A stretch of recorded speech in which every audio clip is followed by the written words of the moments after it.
সৎসঙ্গে স্বর্গবাস, অসৎসঙ্গে সর্বনাশ। হ্যাঁ, ঠিক তেমনি আমার হাতে হাতে 2 গ্লাস পানি আছে। এটা হচ্ছে বিশুদ্ধ পানি, চাইলে এটা খাওয়া যাবে। আর এটা হচ্ছে নোংরা পানি।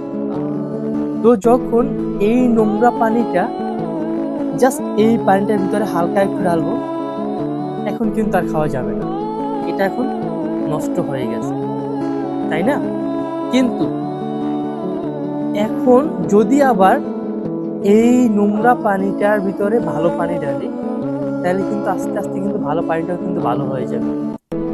আর এইটা জাস্ট অসৎ সঙ্গে পাওয়ার, হালকা পাওয়ায় এই পানিটা নষ্ট হয়ে গেছে, এটা খাওয়া যাবে না।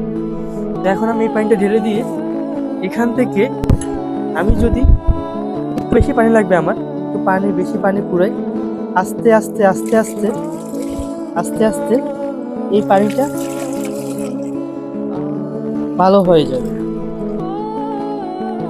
দেখেন, এখন কিন্তু আর নোংরা পানি নাই, এখন কিন্তু ভালো হয়ে গেছে। তো এটা ভালো পানির মিশ্রণে, ভালো পানির কারণে এটা ভালো হয়ে গেছে। তাই এই জন্যই বলা হয় সৎসঙ্গে স্বর্গবাস, অসৎসঙ্গে সর্বনাশ। তো ঠিক তেমনি আমাদের জীবনেও আমরা যদি ভালো পরিবেশে থাকি, তাহলে আস্তে আস্তে আমাদের আচরণ, আমাদের ব্যবহার আস্তে আস্তে ভালো হবে। আর যখন আমরা ভালো মানুষ একটা খারাপ পরিবেশে যাব, একটা খারাপ জায়গায় যাব, তখন আস্তে আস্তে না এই আমাদের ভিতরে একটা খারাপ দিক চলে আসবে। তখন আমরা ভালো থাকতে পারবো না, চাইলেও থাকা যায় না। এই জন্যই বলা হয় সৎসঙ্গে স্বর্গবাস, অসৎসঙ্গে সর্বনাশ।